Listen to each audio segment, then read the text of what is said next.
आज हम लोग पढ़ेंगे इलेक्ट्रोस्टैटिक्स ऑफ कंडक्टर। कंडक्टर के बारे में हम लोगों ने पढ़ा था, दो चार बार मैंने बोला भी होगा प्रीवियस लेक्चर्स में कि इलेक्ट्रोस्टैटिक्स ऑफ कंडक्टर क्या कहता है। इलेक्ट्रोस्टैटिक्स ऑफ कंडक्टर ये कहता है कि किसी भी कंडक्टर के अंदर इलेक्ट्रोस्टैटिक कंडीशन में, इलेक्ट्रोस्टैटिक कंडीशन का मतलब उस कंडक्टर के क्रॉस करंट फ्लो नहीं कर रहा हो, है ना। जैसे उसको कुछ चार्ज दे दे या उसके आसपास कुछ चार्ज रख दे और वो सारे के सारे चार्ज रेस्ट में हो, ऐसे ही कंडीशन को कंडक्टर की इलेक्ट्रोस्टैटिक्स कही जाती है। इलेक्ट्रोस्टैटिक कंडीशन में क्या होता है कि किसी भी कंडक्टर के अंदर, जैसे उसको अगर एक्सटर्नल इलेक्ट्रिक फील्ड में हम रख दें तो उसके अंदर का फील्ड जीरो होगा, उसके अंदर फील्ड इंड्यूस नहीं होगा। जैसे यहाँ एक आपको दो पॉजिटिव प्लेट दिख रहे हैं, एक सेटअप ये है और एक सेटअप ये है। यहाँ पे क्या है, इस पॉजिटिव प्लेट के कारण राइट साइड में फील्ड होगा और इस नेगेटिव प्लेट के कारण भी उसके तरफ ही फील्ड होगा।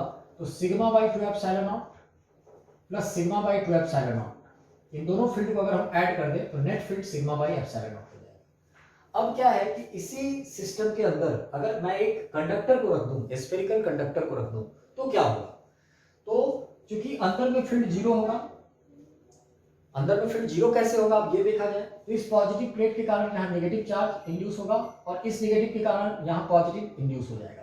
कंडक्टर पे अभी भी नेट चार्ज जो होगा वो जीरो होगा, क्योंकि कंडक्टर पे पहले से आपने कोई चार्ज नहीं दिया था।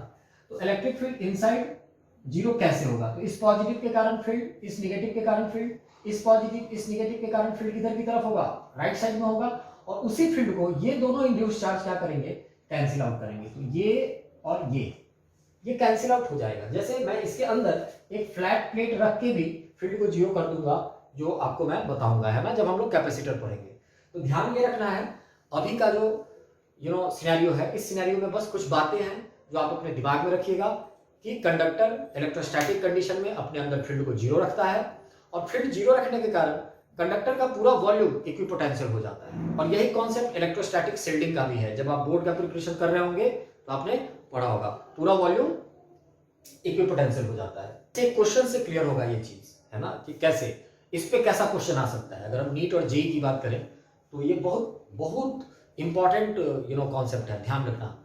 जैसे इस पे एक क्वेश्चन आपसे पूछा जा सकता है, the question can be like this,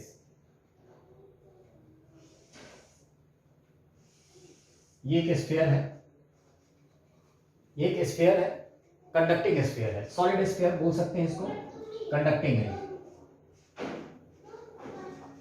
conducting है, इस पे कोई चार्ज नहीं है, इसका रेडियस r है और इससे, इसके सेंटर से 4r डिस्टेंस पे मैंने एक प्लस क्यू चार्ज रख रखा है। There is a plus Q charge in front of this conductor at a distance 4r from the centre of the conductor. इस लाइन को आप हॉरिजॉन्टल मान सकते हो, है ना। अब आपसे पूछा है कि what is the electric field at the centre due to the induced charge at the conductor. Conductor पे जो चार्जेस इंड्यूस होंगे, उन चार्जेस की वजह से इसके सेंटर पे O पे कितना फील्ड होगा। यानी प्रश्न है कि E at O due to induced charge, induced charge, alright. तो इंड्यूस्ड चार्ज की वजह से इलेक्ट्रिक फील्ड निकालना है। तो देखिए कैसे करेंगे, कैसे प्रोसीड करेंगे। सबसे पहले दिमाग में क्या आना चाहिए, तो वो दो बातें। कौन सी दो बात, कि इलेक्ट्रोस्टैटिक कंडीशन में कंडक्टर के अंदर इलेक्ट्रिक फील्ड क्या होता है, जीरो होता है। यानी कंडक्टर के अंदर किसी भी पॉइंट पे मैं जाऊं तो मेरा electric field, net electric field zero होना चाहिए। यानी द फंडा इज दैट कि ई नेट जो होना चाहिए वो जीरो होना चाहिए। अब यहां बात आती है कि नेट इलेक्ट्रिक फील्ड का मतलब क्या है। तो नेट इलेक्ट्रिक फील्ड का मतलब है कि जैसे इस प्लस क्यू का तो एक फील्ड यहां सेंटर पे होगा ही होगा, उसके अलावा किस किस का फील्ड होगा, तो उसके अलावा किसका फील्ड होगा, तो इस पॉजिटिव चार्ज के कारण इस पोर्शन पे एक नेगेटिव चार्ज इंड्यूस हुआ होगा, और चूंकि ये कंडक्टर है इसलिए यहां माइनस क्यू चार्ज इंड्यूस हो गया होगा, सेम अमाउंट का चार्ज और अपोजिट साइन। और इस नेगेटिव की वजह से इधर पॉजिटिव आ गया होगा, क्योंकि ओवरऑल कंडक्टर को क्या रहना है, न्यूट्रल। कंडक्टर आपका एक आइसोलेटेड सिस्टम है, तो इधर प्लस क्यू चार्ज आ गया होगा। अब अगर हम बात करें कि सेंटर पे फील्ड क्रिएट करने वाले कौन कौन से एलिमेंट यहाँ मौजूद है, तो 3 एलिमेंट मौजूद है। 3 एलिमेंट कौन कौन? एक तो ये प्लस क्यू एक फील्ड देगा, एक ये इंड्यूस्ड माइनस क्यू अपना एक फील्ड देगा, और एक इधर वाला पॉजिटिव जो इंड्यूस हुआ है वो भी अपना एक फील्ड देगा। अच्छा ध्यान रखेंगे कि इस पॉजिटिव का फील्ड किधर होगा? इस प्लस क्यू का फील्ड राइट साइड की तरफ होगा, इस नेगेटिव का फील्ड इसी की तरफ होगा, और इस पॉजिटिव का भी फील्ड इसी की तरफ होगा, और ये दोनों फील्ड का जो सम होगा वही E due to induced charge होगा। और नेट फील्ड क्या होना चाहिए? तो 0 होना चाहिए। तो नेट फील्ड 0 होने की वजह से E नेट बराबर 0, which implies what? E due to plus Q plus E due to induced charges must be 0। Induced charges, अच्छा सिमेट्रिसिटी से अगर हम बात करें तो निगेटिव चार्ज इधर वाला लेफ्ट साइड वाला उतना ही फील्ड यहां क्रिएट कर रहा होगा जितना ये पॉजिटिव चार्ज क्रिएट कर रहा होगा। सिमेट्रिसिटी से अगर बात करें तो, है ना, सेंटर की भी बात करें। अच्छा हर जगह नहीं, ऐसा नहीं कि यहाँ पे ये निगेटिव जितना इंड्यूस कर रहा होगा फील्ड उतना ही ये पॉजिटिव कर रहा होगा, नहीं। लेकिन हम सेंटर पे इस बात को मान सकते हैं कि सेंटर एक ऐसा पॉइंट है जहां पे सिमेट्रिसिटी को हम अप्लाई करके ये पता कर सकते हैं कि लेफ्ट साइड का नेगेटिव चार्ज उतना ही फील्ड क्रिएट कर रहा होगा जितना राइट साइड का पॉजिटिव चार्ज। तो ई इंड्यूस्ड में जो है कॉन्ट्रीब्यूशन इन दोनों का हो जाएगा और सेम अमाउंट में होगा, इसलिए मैंने यहां 2 ही टर्म लिखा। तो ई इंड्यूस्ड अब क्या हो जाएगा? तो ई इंड्यूस्ड जो होगा it will be minus of E due to plus q, और minus of E due to plus q कितना हो जाएगा? तो इस प्लस क्यू चार्ज के कारण सेंटर पे फील्ड कितना हो जाएगा? तो ये पॉइंट चार्ज है K Q by R square, that is K Q by 4r का whole square. So we can write it, यहां के बाद मैं ऊपर लिख रहा हूं, so the final E due to plus Q will be K Q by 16r square, K Q by 16r square. और माइनस यहां लगा हुआ है, माइनस का मतलब लेफ्ट साइड है, तो यहां मैं माइनस लगा देता हूं। डायरेक्शन से क्लियर हो जाएगा कि इंड्यूस चार्जेस का फील्ड किधर की तरफ हो जाएगा? लेफ्ट साइड की तरफ हो जाएगा, क्योंकि राइट साइड की तरफ किसका फील्ड है?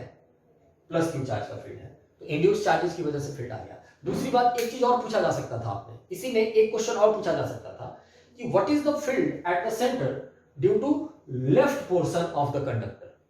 तो देखिए left portion of the conductor and right portion of the conductor दोनों इक्वल अमाउंट में फील्ड क्रिएट कर रहे हैं सेंटर पे, सिमेट्रिसिटी वाली बात यहां अप्लाई हो रही है। इसका मतलब ये वाला लेफ्ट चाहे ये वाला लेफ्ट बिल्कुल कितना फील्ड क्रिएट कर रहा होगा? तो इसका आधा, क्योंकि आधा ये कर देगा आधा ये कर देगा, दोनों का सम E due to plus Q को कैंसिल कर देगा, क्योंकि नेट फील्ड 0 होना चाहिए। तो अगर हमसे कोई पूछता कि what is the field created by left portion of the conductor at the centre, तो इसका भी आधा कर देते, तो के क्यू बाई 32r स्क्वायर हो जाता। या right portion of the conductor भी पूछता तो हम लोग सेम ही जवाब देते, के क्यू बाई 32r स्क्वायर, और किधर की तरफ? लेफ्ट साइड की तरफ। अगर हमारा राइट साइड में एक्स एक्सिस होता तो यहाँ आई कैप लगा देते, माइनस तो लगा ही हुआ है। ऑलराइट, ध्यान रखेंगे इस बात का।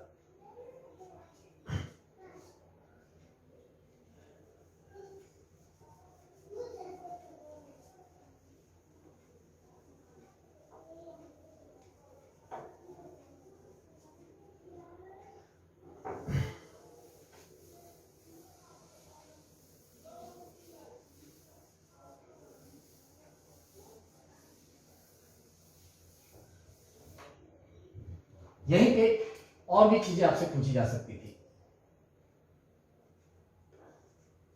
जैसे फिर से उसी चीज को, इसी क्वेश्चन को मैं रिपीट करता हूं फिर से। प्लस क्यू चार्ज अगेन हमारा 4r डिस्टेंस पे है, बहुत अच्छी बात, 4r डिस्टेंस पे हमारा प्लस क्यू चार्ज यहां मौजूद है फिर से, है ना। अब हमसे कोई कहता है कि एक पॉइंट है यहां से, ये r रेडियस इसका है, r/2 डिस्टेंस पे ऊपर की तरफ ये परपेंडिकुलर है, P कोई पॉइंट है, what is potential at P?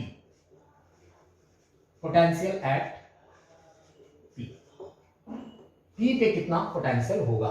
सवाल है कि ये कंडक्टर है ना, स्फेरिकल कंडक्टर है, सॉलिड है, सेल भी रहता तो चलता, कोई बात नहीं, और उसके सामने उसके सेंटर से 4r डिस्टेंस पे प्लस क्यू चार्ज है, what is the potential at this point P? ठीक है, सवाल है। अब देखिए फिर से कैसे प्रोसीड करेंगे, ऐसे क्वेश्चंस को करने के लिए कैसे प्रोसीड करेंगे। तो अब दूसरे स्टेटमेंट पे आ पाओ, है ना। पहला स्टेटमेंट था कि कंडक्टर के अंदर फील्ड क्या होता है, 0। दूसरा स्टेटमेंट क्या है, तो दूसरा स्टेटमेंट है कि कंडक्टर का पूरा वॉल्यूम क्या होता है, इक्विपोटेंशियल होता है। इसका मतलब ये हुआ कि P पे उतना ही पोटेंशियल होगा जितना O पे होगा, जितना यहाँ होगा उतना ही यहाँ होगा, हर जगह पोटेंशियल सेम होगा। इससे एक चीज क्लियर आता है, एक हिंट सा मिलता है आपको कि आप एक ऐसे कन्वीनियंट पॉइंट पे पोटेंशियल निकाल लो आसानी से, ताकि और उसी पोटेंशियल को हर जगह का पोटेंशियल मान लो, हो गया आंसर। तो कौन सा ऐसा कन्वीनियंट पॉइंट है जहां आप आसानी से पोटेंशियल निकाल सकते हो, तो जवाब है सेंटर। सेंटर का पोटेंशियल, क्योंकि इस प्लस क्यू चार्ज को देखते ही इधर लेफ्ट साइड में माइनस क्यू चार्ज और राइट साइड में प्लस क्यू चार्ज, इंडक्शन ये तो होके रहेगा, चार्ज तो इंड्यूस होगा ही होगा। अब बात आती है कि अगर मैं V एट O निकाल लूं तो वही V एट P भी हो जाएगा। इसलिए ये डिस्टेंस केवल समझना, क्वेश्चन में अगर ऐसा आ जाए या r/2 इधर की तरफ आ जाए तो समझना वो डराने के लिए दिया हुआ है ना। आप तो टेंशन में आ जाओगे कि r/2 37 डिग्री 40 डिग्री क्या दिया हुआ है, डरना नहीं है। आपको सिंपल सेंटर पे पोटेंशियल निकाल लेना है और वही उसका आंसर हो जाएगा। सेंटर पे पोटेंशियल निकालना हद से ज्यादा आसान है। कैसे, तो O पे पोटेंशियल कौन कौन क्रिएट करेगा, हम लोग लिख सकते हैं V at P must be equal to V at O, which implies V at O कितना हो जाएगा, तो V एट O का मतलब V due to plus Q plus V due to induce charge, V due to induce charge. V due to plus Q कितना हो जाएगा, तो इस Q के कारण इस सेंटर पे पोटेंशियल दूरी कितनी है 4r, तो KQ by 4r plus induce charges की वजह से सेंटर पे पोटेंशियल कितना होगा, तो फिर से सिमेट्रिसिटी अप्लाई हो रहा है यहाँ। इस नेगेटिव चार्ज और इस पॉजिटिव चार्ज के कारण पोटेंशियल O पे क्या हो जाएगा, कैंसिल आउट हो जाएगा। कैसे, तो हम लोग फिर बोल सकते हैं सिमेट्रिसिटी से। ये नेगेटिव चार्ज इस सेंटर पे उतना ही पोटेंशियल क्रिएट कर रहा होगा जितना ये पॉजिटिव चार्ज क्रिएट कर रहा होगा। तो हम लोग इस V इंड्यूस को क्या बोल सकते हैं, 0। So it will B KQ by 4r, यानी P पे भी पोटेंशियल कितना हो जाएगा, KQ बाई 4r हो जाएगा। अच्छा, यहाँ पे बहुत लोग ऐसा सोचेगा इस पॉइंट को यहाँ से ऐसे मिलाएगा, मिलाने की कोई जरूरत नहीं है ना। कभी कभी आप सोचेंगे कि इस Q के कारण यहाँ पे पोटेंशियल निकाल के और कर देते हैं, तो नहीं, ऐसा मत कीजिएगा। KQ by 4r is the answer. Centre पे पोटेंशियल निकाल लेंगे क्योंकि सेंटर पे सिमेट्रिसिटी अप्लाई होगा। ऑलराइट,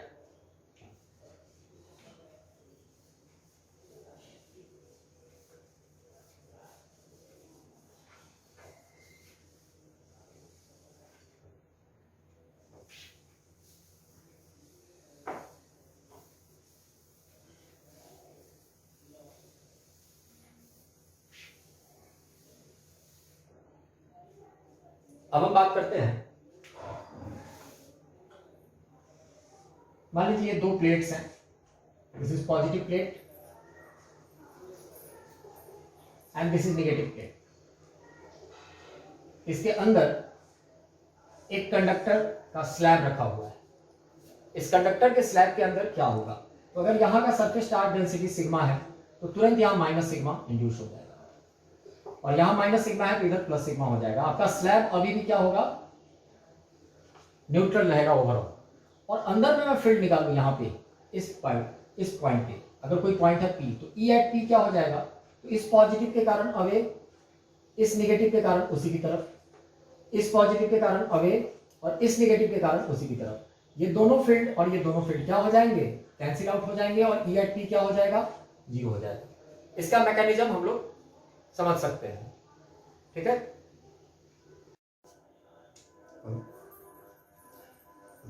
तो हमने देखा कि इलेक्ट्रिक फील्ड 0 होगा, है ना। ऑलराइट,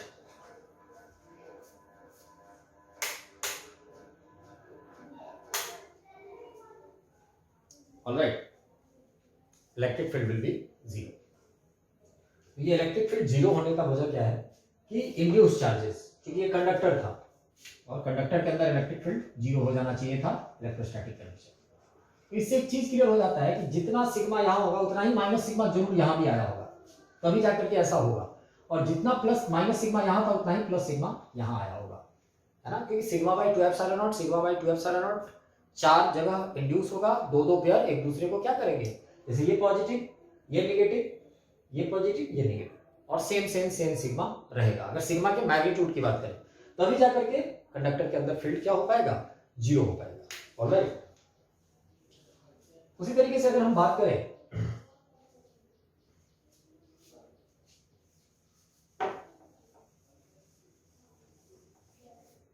अगर हम लोग बात करें एक इलस्ट्रेशन से, एक आध कॉन्सेप्ट और क्लियर होगा। एक इलस्ट्रेशन की अगर हम बात करें तो, है ना, एक इलस्ट्रेशन की अगर हम बात करें, जैसे suppose this is a sphere, ये आइसोलेटेड स्फीयर है, इसका कुछ रेडियस है r, है ना। यहां से इसके सेंटर से स्मॉलर डिस्टेंस पे हमने एक चार्ज रख दिया +q, ऑलराइट। तो +q चार्ज रखते ही फिर से वही वैसा ही सिनेरियो है जो प्रीवियस लेक्चर में आपने देखा होगा, प्रीवियस शॉर्ट, ठीक है ना। तो अब क्या क्या होगा, क्या क्या फिनोमेना होगा। तो एक फिनोमेना तो हमें दिख रहा है कि इधर की तरफ लेफ्ट साइड में नेगेटिव चार्ज इंड्यूस होगा, इधर की तरफ पॉजिटिव चार्ज इंड्यूस होगा, है कि नहीं। अगर कोई कहे कि अब मैं इधर ग्राउंड कर दूं, this is the symbol of grounding, अगर मैं इधर ग्राउंड कर देता हूं तो क्या होगा, what will happen if a sphere is grounded. This is metallic sphere, in front of it is a +q charge at a distance small r from the center. यहां दिख भी रहा है कि ये जो स्मॉल r है कैपिटल R से ज्यादा है, इसके रेडियस से ज्यादा है। तो क्या होगा, तो देखिए ग्राउंडिंग का मतलब होता है कि आपने कंडक्टर के पूरे सरफेस का पोटेंशियल क्या कर दिया, जीरो। कहीं का भी पोटेंशियल तो सेम रहना है, क्योंकि कंडक्टर का पूरा बॉडी की पोटेंशियल होता है। तो जब आपने पोटेंशियल को जीरो कर दिया तो चलो भैया, अब कहां का पोटेंशियल आप बहुत आसानी से निकाल पाते हो, कहां का पोटेंशियल निकाल पाते हो, तो सेंटर का पोटेंशियल निकाल पाते हो। अब अगर मेरे से कोई कहे what is the induced charge in this scenario, इस सिनेरियो में इंड्यूस्ड चार्ज कितना होगा, तो इंड्यूस्ड चार्ज कितना होगा, तो मान लो इसमें QI is the induced charge on the conductor. मान लिया आपने मन से कि इस कंडक्टर पे QI अमाउंट का इंड्यूस्ड चार्ज आ गया। अब ये इंड्यूस्ड चार्ज कितना होगा मैग्नीट्यूड वाइज, और क्या होगा इसका साइन, इसको अगर हम लोग कैलकुलेट करने की बात करें तो हम बात करेंगे कि O पे फिर से वही बात कि सेंटर ही है वो पॉइंट जहां पे कन्वीनियंटली हम पोटेंशियल को कैलकुलेट कर सकते हैं।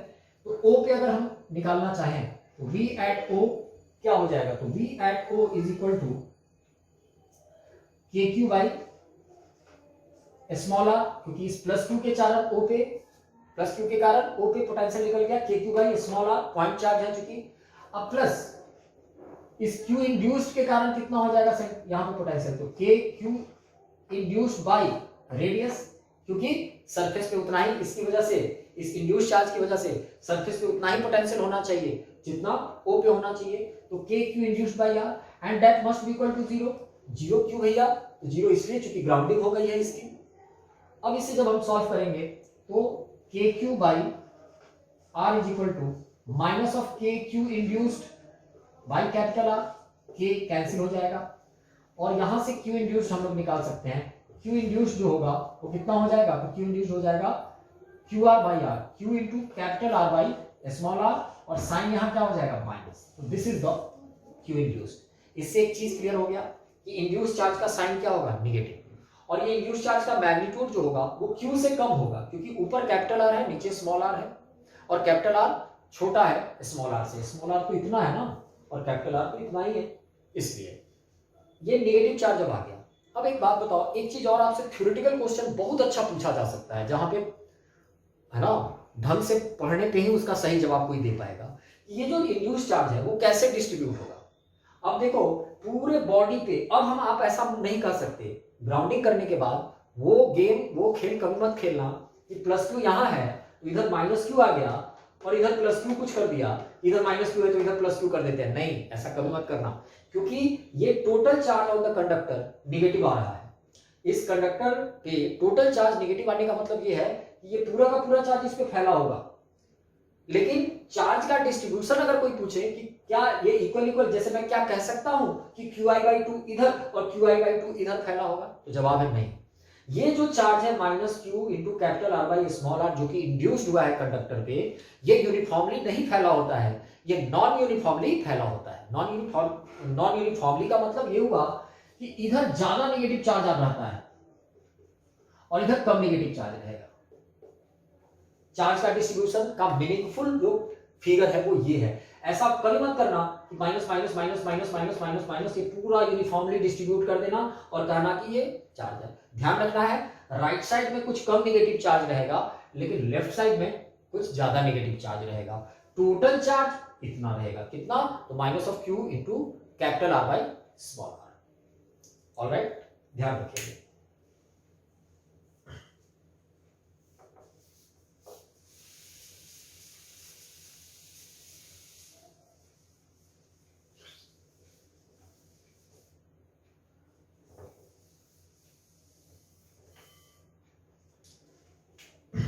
फिर से इलेक्ट्रोस्टैटिक्स ऑफ कंडक्टर का कुछ और एग्जाम्पल हम लोग देखते हैं।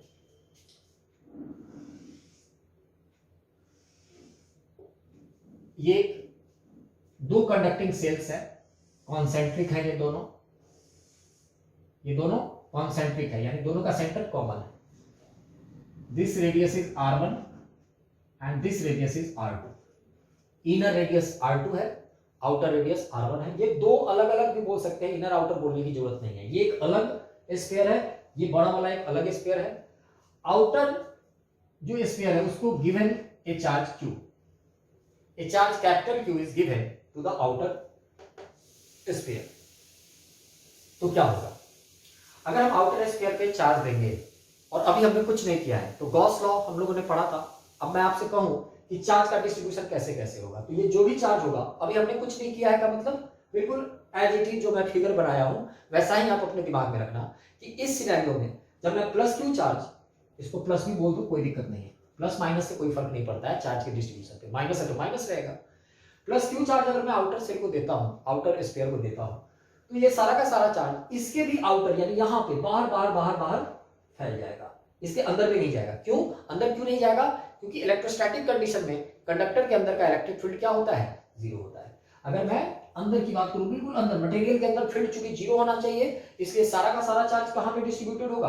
आउटर पे डिस्ट्रीब्यूटेड होगा। लेकिन अब मैं एक काम करता हूं कि अगर मैं इसे ग्राउंड कर दूं,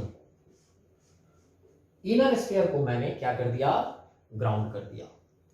अब इनर स्फीयर को ग्राउंड कर दिया, तब मैं आपसे पूछ सकता हूं कि यहां पे कितना चार्ज इंड्यूस्ड होना चाहिए, है ना?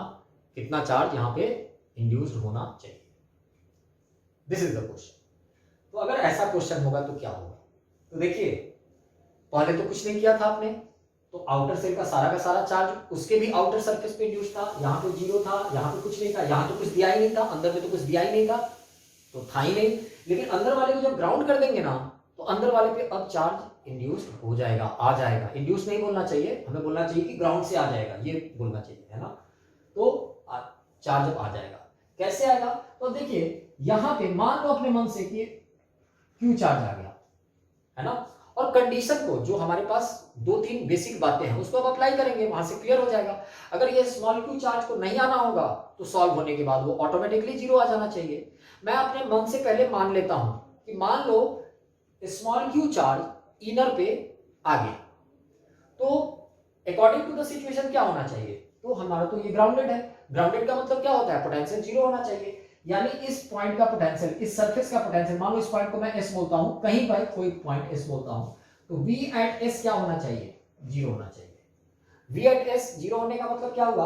अब एस जो पॉइंट है सरफेस, वहां पे पोटेंशियल क्रिएट करने वाला कौन कौन है? तो एक तो ये आउटर स्फीयर है और एक ये इनर स्फीयर है। अब आउटर स्फीयर की वजह से अंदर के किसी भी पॉइंट पे उतना ही पोटेंशियल होता है जितना इस आउटर के खुद के सरफेस पे होता है। तो कितना पोटेंशियल हो जाएगा? सबसे पहले आउटर की वजह से पोटेंशियल कितना हो जाएगा? के क्यू बाई R1, क्योंकि आउटर का रेडियस R1 है। अब प्लस इस इनर की वजह से सरफेस पे कितना पोटेंशियल होगा? तो बहुत सिंपल सी बात है, सेंटर पे चार्ज माना जाता है K Q by R2 and it must be zero. ये क्या आ जाएगा? K Q by R2 is equal to minus of K capital Q by R1। K cancel, यहां से Q2 आ जाएगा, Q2 is equal to minus of capital Q into R2 by R1। This is the induced charge, this is the induced, sorry, capital Q, small q, ये small q है, तो small q is equal to minus of Q R2 by R1। This is the induced charge on the inner sphere. Alright, ध्यान रखिएगा। यहां से clear हो गया कि कैसा चार्ज आएगा? यहां नेगेटिव चार्ज आएगा, यहाँ पॉजिटिव चार्ज था, यहाँ नेगेटिव चार्ज आएगा, लेकिन इक्वल अमाउंट में नहीं आएगा, कम आएगा थोड़ा, क्योंकि R2 बाई R1 जो होगा, R2 कम है, R1 ज्यादा है, तो R2 बाई R1 1 से कम होगा, इसलिए कम हो जाएगा। जैसे आपसे पूछा जा सकता था कि अगर यहाँ पे -q/2 चार्ज आ जाता है तो R2/R1 कितना होगा, तो R2/R1 1/2 हो जाएगा, यानी आउटर अगर 1 मीटर का है तो इनर आधे मीटर का हो जाएगा। ऐसे सवाल आपसे पूछे जा सकते हैं। जैसे कभी कभी क्वेश्चन दे देगा, यहाँ पे +q चार्ज दे देगा, इसको ग्राउंड दे देगा, और यहाँ पे -q/3 चार्ज दे देगा, और इसका रेडियस 1 मीटर दे देगा, और इसका रेडियस पूछेगा। निकल सकता है, कैसे निकल सकता है, तो यहाँ रख देंगे वैल्यू को, R2/R1 must be equal to 1/3, है ना। तो R2/R1 1/3 है अगर, तो कोई भी एक पता है, R1 पता है तो R2 निकल जाएगा, R2 पता है तो R1 निकल जाएगा। ऑलराइट,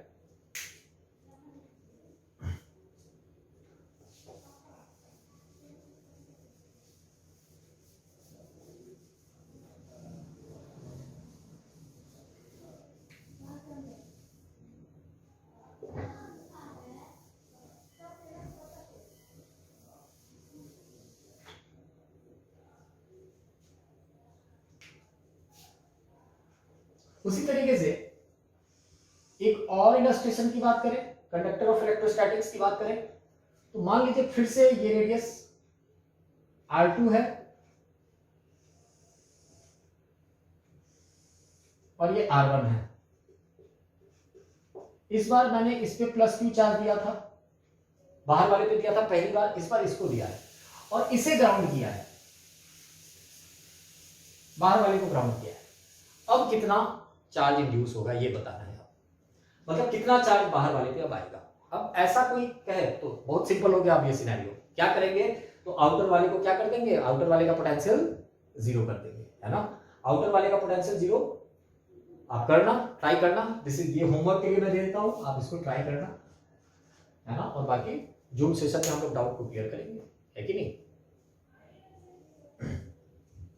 यहाँ पे I repeat the question, +q charge यहाँ है, इसका रेडियस R2 है, बाहर वाले का रेडियस R1 है। आपसे पूछा है कि इस पे कितना चार्ज आएगा, इस पे कितना चार्ज आएगा।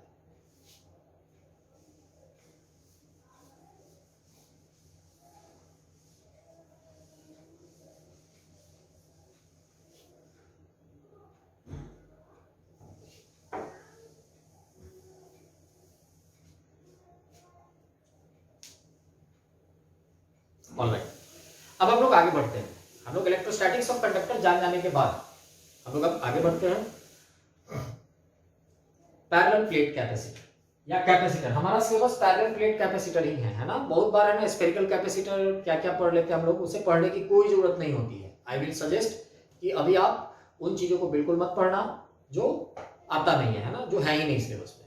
हमें पैरेलल प्लेट कैपेसिटर पढ़ना है। स्फेरिकल कैपेसिटर के बारे में एक आध फॉर्मूला हम लोग ऐसे ही देख लेंगे, है ना। तो पैरेलल प्लेट कैपेसिटर, कैपेसिटर कैसा डिवाइस है। प्रीवियस लेक्चर में हम लोगों ने देखा था पैरेलल प्लेट कैपेसिटर, मैंने कैपेसिटर का दोनों प्लेट बना भी दिया था। हमारा सिलेबस है पैरेलल प्लेट कैपेसिटर। थोड़ा सा स्फेरिकल कैपेसिटर के भी बारे में हम लोग पढ़ लेंगे, है ना। सिंगल स्फीयर से भी एक कैपेसिटर बनता है, उसके बारे में भी हम लोग पढ़ लेंगे। सबसे पहली बात करें पैरेलल प्लेट कैपेसिटर से पहले कुछ चीजों को हम लोग ध्यान रखें। जैसे suppose these are two plates, ये दो प्लेट्स हैं, इनका मैं फ्रंट व्यू बना रहा हूं। ये दो प्लेट्स हैं, पहले ये मान लीजिए बहुत दूरी पे रखे हुए थे, मतलब दोनों में कोई इंटरेक्शन नहीं था, और नो इंटरेक्शन का मतलब काफी ज्यादा डिस्टेंस पे। और उस समय ये लेफ्ट प्लेट को मैंने Q1 चार्ज दिया था और राइट प्लेट को मैंने Q2 चार्ज दिया था। तो देखिए जब ये दोनों प्लेट्स काफी दूर होंगे तब आप दोनों प्लेट्स को कुछ चार्ज अगर देंगे तो वो चार्ज डिस्ट्रीब्यूट हो जाएगा, इस पे अलग और इस पे अलग। लेकिन होता क्या है कि जब दोनों चार्ज को हम सामने लाते हैं एक दूसरे के सामने, तो एक बहुत फेमस रिजल्ट है कि अगर मैं Q1 चार्ज टोटल यहां दे दूं और Q2 चार्ज टोटल यहां दे दूं तो चार्ज का डिस्ट्रीब्यूशन स्टार्ट हो जाता है। चार्ज का डिस्ट्रीब्यूशन क्यों स्टार्ट हो जाता है, क्योंकि ऐसा कहा जाता है कि ये दोनों इंटरैक्ट करने लगे। इंटरैक्ट करने का मतलब ये होता है कि ये दोनों मेटल के प्लेट्स हैं, तो मेटल के अंदर क्या होता है, इलेक्ट्रोस्टैटिक कंडीशन में मेटल के अंदर इलेक्ट्रिक फील्ड 0 होता है। मतलब जैसे यहाँ पे कोई पॉइंट है A और यहाँ पे कोई पॉइंट है B, तो E at A must be equal to E at B must be equal to 0, हम कह सकते हैं कि कंडक्टर के अंदर इलेक्ट्रिक फील्ड 0 होता है। इन दोनों पॉइंट्स पे फील्ड 0 होने की वजह से चार्ज का डिस्ट्रीब्यूशन होता है। वो रिजल्ट मैं डायरेक्ट लिख देता हूं और आप इसको याद रखना कि दो प्लेट्स है ना, जब आमने सामने आ जाए तो चार्ज का डिस्ट्रीब्यूशन कैसे होता है। तो जैसे ही ये Q1 यहां आता है, इस फेस पे Q1 माइनस Q2/2 और इस फेस पे minus of Q1 minus Q2/2 आ जाता है चार्ज।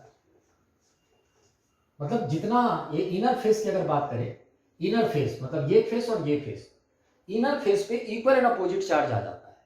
अच्छा, इस फेस की बात करें, मतलब लेफ्ट प्लेट के आउटर फेस की बात करें, तो यहां Q1 प्लस Q2/2 आ जाता है, Q1 प्लस Q2/2। और इस फेस पे अगर बात करें, यहां भी Q1 प्लस Q2/2 चार्ज आ जाता है। अच्छा, अगर आप ऐड करोगे Q1 plus Q2/2 plus Q1 minus Q2/2 तो ये टोटल Q1 आ जाएगा। लेफ्ट प्लेट में अगर आप इन दोनों फेसेज के चार्ज को ऐड करोगे तो यू विल सी कि Q1 चार्ज टोटल यहाँ पे आ गया। उसी तरीके से Q1 plus Q2/2 right face का चार्ज और minus of Q1 minus Q2/2 left face का चार्ज, अगर इन दोनों को ऐड करोगे तो आप Q2 आपको मिल जाएगा। अच्छा, आउटर फेस की अगर हम बात करें तो आउटर फेस के चार्जेस से हमें कोई लेना देना नहीं आता है। अब कैपेसिटर बेसिकली है क्या? ये चार्ज का डिस्ट्रीब्यूशन है, ये ध्यान रखेंगे कि दो प्लेट को आमने सामने लाते हैं, एक पे चार्ज Q1, जैसे यहाँ पे एग्जांपल के तौर पे मैं बता देता हूँ। जैसे एग्जांपल, इससे रिलेटेड एक क्वेश्चन आपसे पूछा जा सकता है कि मान लीजिए एक प्लेट है ये, दूसरा प्लेट है ये, इसको Q चार्ज दे दिया, इसको 0 चार्ज दे दिया। दोनों प्लेट को आमने सामने रख के लेफ्ट वाले को प्लस Q चार्ज दे दिया, राइट साइड वाले को चार्ज दिया ही नहीं, यानी 0 चार्ज दे दिया। तो चार्ज का डिस्ट्रीब्यूशन कैसे होगा? तो Q1 यहाँ क्या है Q और Q2 क्या है 0, तो यहाँ पे कितना आना चाहिए Q1 माइनस Q2/2, यानी यहाँ आ जाएगा Q/2, और यहाँ कितना आ जाएगा, तो यहाँ आ जाएगा माइनस Q/2। यहाँ कितना आ जाएगा, तो Q/2 यहाँ आ चुका है, तो टोटल Q है, तो यहाँ कितना आ जाएगा Q/2, ताकि Q/2 ऐड होके Q हो जाए। और यहाँ माइनस Q/2 है, तो राइट साइड में कितना आ जाएगा Q/2, ताकि ये दोनों ऐड होकर के 0 हो जाए। यानी चार्ज का डिस्ट्रीब्यूशन अगर आपसे पूछा जाए तो क्या हो जाएगा Q/2 माइनस Q/2 ठीक है ना, चार्ज का डिस्ट्रीब्यूशन। तो ऐसे कभी कभी क्वेश्चंस पूछे जा सकते हैं। कभी कभी इस पे ऐसे भी क्वेश्चन पूछे जाते हैं कि इन दोनों के बीच का डिस्टेंस दे देगा और डिस्टेंस देने के बाद दोनों प्लेट्स के बीच का पोटेंशियल डिफरेंस पूछ लेगा। पोटेंशियल डिफरेंस कैसे निकालेंगे, तो यहाँ हम लोग देखेंगे कि इलेक्ट्रिक फील्ड लाइंस जो है ना, इलेक्ट्रिक फील्ड यहाँ चूंकि कांस्टेंट है, इसलिए इलेक्ट्रिक फील्ड में इस सेपरेशन से हम मल्टीप्लाई कर देंगे तो हमारा पोटेंशियल डिफरेंस निकल जाएगा। ध्यान रखेंगे इस बात को। अब देखिए कि ऐसे अरेंजमेंट से फायदा क्या होता है। तो ऐसे अरेंजमेंट से आपको एक फायदा दिख रहा है कि अगर मैं इलेक्ट्रिक फील्ड लाइंस ड्रॉ करूं यहाँ पे, तो ये अगर Q1 ग्रेटर देन Q2 हुआ, सपोज इफ मैं यहाँ लिख भी दे रहा हूं कि अगर Q1 is greater than Q2, तो ये फेस, ये Q1 minus Q2/2 will be positive and minus of Q1 minus Q2/2 will be negative, है ना। और पॉजिटिव यहाँ नेगेटिव यहाँ होने की वजह से इलेक्ट्रिक फील्ड लाइंस ऐसे क्रिएट हो जाएंगी, इलेक्ट्रिक फील्ड लाइंस। और ये इलेक्ट्रिक फील्ड लाइंस क्रिएट होने की वजह से, और हम जानते हैं कि इलेक्ट्रिक फील्ड का डायरेक्शन डिक्रीजिंग पोटेंशियल की तरफ होगा, यानी दिस प्लेट, अगर यहाँ इस प्लेट का पोटेंशियल V1 रहा और इस प्लेट का पोटेंशियल V2 रहा, you will see V1 minus V2 is equal to, अगर यहाँ पे इलेक्ट्रिक फील्ड E हो गया और इन दोनों के बीच का सेपरेशन, दोनों प्लेट्स के बीच का सेपरेशन D हो गया, we can write E into B, यानी दोनों प्लेट्स के बीच में एक पोटेंशियल डिफरेंस क्रिएट हो जाएगा। और ऐसे ही अरेंजमेंट को हम लोग कैपेसिटर कहते हैं, है ना। कैपेसिटर क्या है, तो कैपेसिटर एक ऐसा डिवाइस है, कैपेसिटर के कॉन्सेप्ट को फिर से मैं रिपीट करता हूं कि मान लीजिए हमारे पास एक कंडक्टर है जिस पे मैंने कुछ चार्ज दे दिया और उसके आसपास कोई दूसरा कंडक्टर मैं ला के रख दूं और वहां पे भी कुछ चार्ज दे दूं या चार्ज डिस्ट्रीब्यूट हो जाए, जैसे भी हो जाए, अगर उन दोनों कंडक्टर्स के बीच में पोटेंशियल डिफरेंस क्रिएट हो गया तो उसके रीजन में, उस बीच में हम किसी चार्ज को एक्सेलरेट कर सकते हैं। यानी हम ऐसे सिस्टम से चार्ज को स्टोर करा के एनर्जी को स्टोर करा सकते हैं और किसी चार्ज पार्टिकल को एक्सेलरेट कराने में हम मदद ले सकते हैं। ऐसे अरेंजमेंट को जो चार्ज को स्टोर करके एनर्जी को स्टोर करता है, उसी को हम लोग क्या कहते हैं, कैपेसिटर कहते हैं, है ना। तो कैपेसिटर, जैसे एक सिंगल मेटल प्लेट, वो भी अपने आप में एक कैपेसिटर है, या सिंगल मेटल का स्फीयर, वो भी अपने आप में कैपेसिटर है। कैपेसिटर का मतलब ये है, जैसे सिंगल मेटल का स्फीयर है ना, उस पर मैंने कुछ चार्ज दे दिया तो उसका अपना, उसके सरफेस का अपना एक पोटेंशियल डिफरेंस हो जाएगा। पोटेंशियल हो जाएगा, सॉरी पोटेंशियल हो जाएगा, और इन्फिनिटी का पोटेंशियल क्या हो जाएगा, जीरो। तो मैं मान सकता हूं कि एक दूसरा प्लेट इन्फिनिटी पे है जो जीरो पोटेंशियल पे है, तो उस स्फीयर से लेके इन्फिनिटी तक एक पोटेंशियल डिफरेंस क्रिएट हो गया। और वो पोटेंशियल डिफरेंस कितना हुआ, तो चूंकि इन्फिनिटी का जीरो है इसलिए पोटेंशियल डिफरेंस उतना ही हुआ जितना उस स्फीयर का खुद का पोटेंशियल है। तो पोटेंशियल डिफरेंस क्रिएट होने के कारण चार्ज एक्सेलरेट कर जाएगा, इसलिए अरेंजमेंट क्या कहलाएगा, कैपेसिटर। तो ये V1 minus V2 is equal to E into D हो जाएगा। और E अगर निकल पाया मैं, E तो अब आसानी से निकल जाएगा क्योंकि चार्ज पता है, और ये प्लेट्स हैं तो sigma by 2 epsilon not, sigma भी पता होगा, अगर इनका एरिया, दोनों प्लेट्स का एरिया पता हो तो सिग्मा पता होगा, है ना। तो ये हमारा E निकल जाएगा, और अगर D पता हो तो V1 माइनस V2 भी निकल जाएगा। कहीं कहीं इसी V1 माइनस V2 को V भी लिखा जाता है, V, सिंपल V। तो V का मतलब ध्यान रखना है, पोटेंशियल नहीं होता है, पोटेंशियल डिफरेंस होता है दोनों प्लेट्स के बीच का। तो V1 माइनस V2 को अगर मैं V लिखूं तो V को मैं E इंटू डी लिख सकता हूं, और यही फंडा कैपेसिटर का है। ऑलराइट, आगे प्रोसीड करते हैं हम लोग।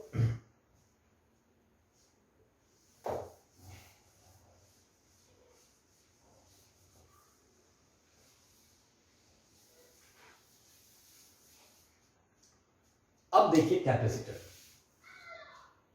ये जो हमारा सिलेबस है, हम सिलेबस की बात करें, ऐसा नहीं था, ये पहले जो हमने डिस्कस किया वो भी सिलेबस के ही दायरे में है, वो एक जनरल केस था।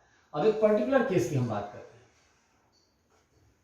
These are two plates at a separation D, the plate area is A, plate का एरिया A है। प्लेट का एरिया A का मतलब दोनों का आमने सामने का फेस। अच्छा, पैरेलल प्लेट कैपेसिटर का मतलब ये नहीं हुआ कि ये दोनों प्लेट्स ही होंगे, दोनों सर्कुलर मतलब रेक्टेंगुलर या स्क्वायर प्लेट ही होंगे, जरूरी नहीं है, सर्कुलर प्लेट भी हो सकते हैं। जैसे सीडी डिस्क होता है ना, दो सीडी डिस्क सर्कुलर आमने सामने रख दिया ऐसे, ये भी पैरेलल प्लेट कैपेसिटर ही कहलाएगा, उसको भी प्लेट कर सकते हैं। अब देखिए, लेफ्ट प्लेट को अगर मैं प्लस क्यू चार्ज दूं और राइट प्लेट को अगर मैं माइनस क्यू चार्ज दूं, है ना, लेफ्ट प्लेट को प्लस क्यू चार्ज और राइट प्लेट को माइनस क्यू चार्ज दूं। अब आप पूछेंगे कि सर ये चार्ज कहां से ला रहे हो आप, तो यही चार्जिंग हम बैटरी के माध्यम से करते हैं। बैटरी लगा देते हैं, है ना, बैटरी के पॉजिटिव से इसको लेफ्ट वाले को जोड़ देते हैं और बैटरी के नेगेटिव से राइट वाले को जोड़ देते हैं। ऑटोमेटिकली बैटरी क्या करता है, इस प्लेट से इलेक्ट्रॉन को निकाल करके और इस प्लेट पे भेज देता है, और हमारा कैपेसिटर की चार्जिंग हो जाती है। यहाँ पे प्लस क्यू चार्ज आ गया, यहाँ पे माइनस क्यू चार्ज आ गया, तो अब हम लोग चार्ज का डिस्ट्रीब्यूशन कैसे लिखेंगे, तो यहाँ पे इस फेस पे कितना चार्ज आएगा, तो इस फेस पे चार्ज आता है Q1 minus Q2 by 2। Q1 कितना है, प्लस Q, Q2 कितना है, माइनस Q, तो Q plus Q minus of minus Q, यानी Q plus Q, 2Q by 2, यानी यहाँ पे चार्ज आ जाएगा, ये पॉजिटिव चार्ज हो जाएगा। और Q minus minus Q by 2 that is 2Q by 2 that is Q, यानी ये जो भी चार्ज है वो कहां आ जाएगा, इसके राइट फेस पे आ जाएगा, है ना, इनर फेस कह सकते हैं, वहां आ जाएगा, यानी इधर कोई चार्ज नहीं आएगा। क्यों, क्योंकि इसको टोटल तो हमने प्लस क्यू चार्ज ही दिया था, अब प्लस क्यू सारा का सारा कहां आ गया, यहां आ गया, यानी इधर कितना चार्ज आ जाएगा, जीरो चार्ज। उसी तरीके से प्लस क्यू यहां आया तो तुरंत यहां पे क्या आ जाएगा, माइनस क्यू चार्ज आ जाएगा, यानी यहां कितना आएगा, जीरो, क्योंकि इसको मैंने कितना चार्ज दिया था, माइनस क्यू चार्ज दिया था। यानी this is a very famous arrangement कि दो प्लेट्स को अगर मैं प्लस क्यू और माइनस क्यू चार्ज दूं तो सारे के सारे चार्ज उनके इनर फेसेज पे आ जाते हैं, आउटर फेसेज पे चार्ज जीरो हो जाता है। आउटर फेस पे चार्ज जीरो होने से होता क्या है ये समझिए जरा। आउटर फेसेज यानी यहां और यहां चार्ज जीरो होने का वजह से इधर कोई फील्ड नहीं होता है। जैसे आप इस साइड में और इस साइड में फील्ड कैलकुलेट करने जाएंगे तो जीरो हो जाएगा, है ना, ध्यान रखेंगे। ऐसे ही अरेंजमेंट के बारे में हम लोगों को पूरा डिटेल में पढ़ना है ना, इन डिटेल। तो देखिए, अगर इन दोनों के बीच का सेपरेशन D है और एरिया A है, तो यहां मैं तुरंत सिग्मा निकाल सकता हूं, sigma is equal to Q by A। इसका सिग्मा पॉजिटिव होगा और इसका सिग्मा क्या होगा, नेगेटिव होगा, surface charge density Q by A। अब देखिए, अगर ये V1 पोटेंशियल पे है और ये V2 पोटेंशियल पे है, दोनों प्लेट्स अलग अलग पोटेंशियल पे है, तो दोनों के बीच का पोटेंशियल डिफरेंस क्या होगा, तो दोनों के बीच का potential difference V1 minus V2 is equal to electric field. Electric field lines कैसे होंगे, ऐसे होंगे, और ये इलेक्ट्रिक फील्ड कैसा होगा, कांस्टेंट होगा, है ना। अगर दोनों प्लेट्स के बीच का सेपरेशन काफी कम हो तो हम मान सकते हैं कि दोनों इनफाइनाइट प्लेट की तरह, है ना, इनफाइनाइट शीट की तरह बिहेव कर रहे हैं। तो V1 minus V2 is equal to E time दोनों के बीच का सेपरेशन D, इलेक्ट्रिक फील्ड का डायरेक्शन डिक्रीजिंग पोटेंशियल की तरफ। ई कितना हो जाएगा, ई हो जाएगा सिग्मा बाई 2 एप्सिलॉन नॉट। यहाँ पे फील्ड अगर हम निकाले तो इस पॉजिटिव के कारण अवे और इस नेगेटिव के कारण उसी की तरफ, और दोनों की वजह से sigma by 2 epsilon not and sigma by 2 epsilon not. So sigma by 2 epsilon naught plus sigma by 2 epsilon not into D. इस v1 माइनस v2 को अगर मैं v बोलूं तो this v is equal to sigma by epsilon not into D. फिर मैं v को क्या लिख सकता हूं, सिग्मा को q बाई a लिख सकता हूं क्या, तो q by a epsilon not into D. अब देखिए अगर मैं a epsilon not by D को इधर भेजूं तो epsilon not a by D into v is equal to q, and here q by v is called capacity. q by v क्या हो जाएगा, तो q by v हो जाएगा epsilon not a by d। मतलब हम लोग ये देखते हैं कि किसी गिवन पोटेंशियल पे, पोटेंशियल डिफरेंस पे यहाँ पे कितने चार्ज स्टोर हो सकते हैं, और वो charge per unit potential difference को ही हम लोग सिस्टम का कैपेसिटेंस कहते हैं। क्या कहते हैं, this epsilon not a by d is called capacitance. इसी को हम लोग c से डिनोट करते हैं। एक चीज यहाँ ध्यान रखिएगा, इस अरेंजमेंट का जो कैपेसिटेंस है वो ना ही Q पे डिपेंड किया ना ही V पे डिपेंड किया, है ना। वो एक ज्योमेट्रिकल फैक्टर है जो कि एप्सिलॉन नॉट A और D पे किया, यानी एरिया ऑफ प्लेट पे करेगा एंड सेपरेशन पे करेगा। एरिया ऑफ प्लेट पे करेगा और सेपरेशन पे करेगा, ठीक है ना। ऑलराइट, तो पैरेलल प्लेट कैपेसिटर का कैपेसिटेंस कितना हो जाएगा, epsilon not A by D। Epsilon not क्या है, परमिटिविटी।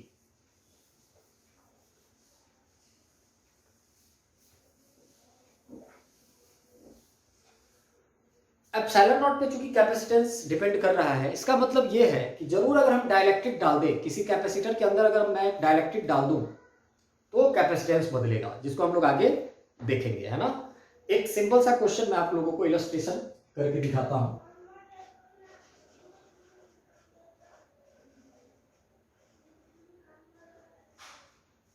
जैसे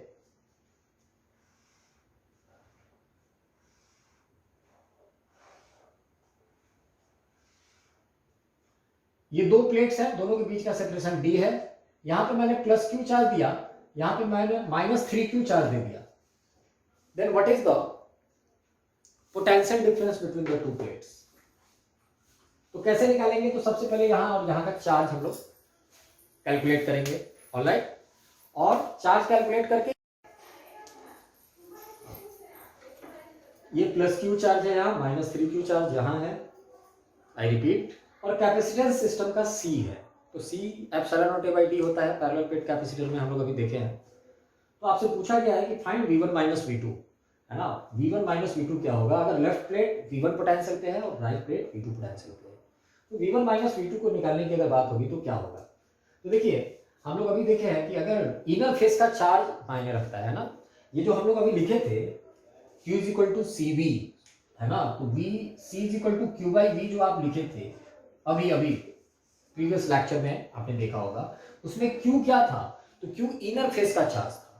इसका मतलब यह है कि हम लोग यहां के लिए लिख सकते हैं, अगर कैपेसिटेंस दिया गिवन है C, तो C इज इक्वल टू हम लोग लिख सकते हैं Q by V1 minus V2, और V1 माइनस V2 निकालना है तो हम लोगों को क्या लिखना होगा, Q बाई C। इसलिए यहां हम लोग लिख सकते हैं V1 minus V2 is equal to Q by C। लेकिन ध्यान ये रखना है कि ये Q इनर फेस का चार्ज होना चाहिए, यहां वाला। तो यहाँ वाला चार्ज कितना हो जाएगा, तो देखिए यहाँ वाला ही चार्ज मैं पता है क्यों बोल रहा हूँ, क्योंकि ये पॉजिटिव चार्ज है और ये नेगेटिव चार्ज है ना। तो यहाँ Q1 क्या है, तो Q होता है हमारा Q1 माइनस Q2 बाई 2, और यहाँ Q1 क्या है, प्लस Q, और Q2 क्या है, माइनस 3Q। तो it will B Q minus 3Q by 2 और by C, minus minus plus, है ना, 3Q Q 4Q, that is 4Q by 2C, 2 2 जा 4. So it will be 2Q by C is the answer. So the answer will be 2Q by C. ध्यान रखेंगे दोनों के बीच का potential difference हो जाएगा 2Q by C। इसलिए जब कभी भी पोटेंशियल डिफरेंस निकालने वाला क्वेश्चन और सिस्टम का कैपेसिटेंस दिया रहे और दोनों प्लेट के चार्जेस दिए हों, तो you can use this formula C is equal to Q by V या V is equal to Q by C। और Q कौन सा वाला लेंगे, इनर फेस का चार्ज लेंगे। इनर फेस का चार्ज कैसे निकलेगा, तो वो चार्ज का डिस्ट्रीब्यूशन जो हम लोग लगाए थे, है ना, यहाँ पे Q1 माइनस Q2 बाई 2, यहाँ पे उसका नेगेटिव, और यहाँ पे Q1 प्लस Q2 बाई 2, यहाँ पे भी Q1 प्लस Q2 बाई 2। कभी कभी ऐसे क्वेश्चंस भी पूछे जा सकते हैं ये सरफेस 1, सरफेस 2, सरफेस 3, सरफेस 4, और चारों सरफेसेस के पे जो चार्ज आएंगे उसमें रिलेशन के रूप में ऑप्शन दे देगा। तो जैसे ये S1 है, ये S4 है, तो 1 और 4 पे सेम चार्ज जाएगा ना, क्योंकि Q1 जितना यहाँ जाता है उतना ही यहाँ जाता है, और 2 और 3 पे इक्वल एंड अपोजिट जाता है, 2 और 3 पे इक्वल एंड अपोजिट जाता है। अब हम बात करते हैं, अभी मैंने थोड़ी देर पहले एक बात बोली थी कि कैपेसिटर के लेफ्ट प्लेट पे plus Q charge, right plate पे माइनस क्यू चार्ज, आखिर हम लाएंगे कहां से, है ना? तो हम लाएंगे बैटरी जोड़ के, है ना? बैटरी का एक्चुअली वही काम होता है कि जैसे ही हम प्लेट के, ये प्लेट है ना, और यहाँ पे जैसे ही हम बैटरी जोड़ते हैं, V वोल्ट की बैटरी जोड़ते हैं, तो जोड़ते ही जैसे सबसे पहले हम लोग अपना स्विच को क्या रख रहे हैं, ओपन, अभी कुछ नहीं है, कैपेसिटर अनचार्ज है, प्लेट्स अनचार्ज है, लेकिन जैसे ही इस स्विच को हम लोग क्लोज करते हैं, क्लोज करते ही कैपेसिटर की चार्जिंग स्टार्ट हो जाती है, और ये जो बैटरी का पॉजिटिव टर्मिनल है, ये यहाँ से इलेक्ट्रॉन को खींचता है और सारे के सारे इलेक्ट्रॉन पे वर्क डन करके, धक्का दे करके सारे के सारे इलेक्ट्रॉन को यहाँ भेजता है। इससे बिल्कुल क्लियर है कि जितना इलेक्ट्रॉन लेफ्ट प्लेट से निकलेगा उतना ही वहां पे रीच भी करेगा, पहुंचेगा भी।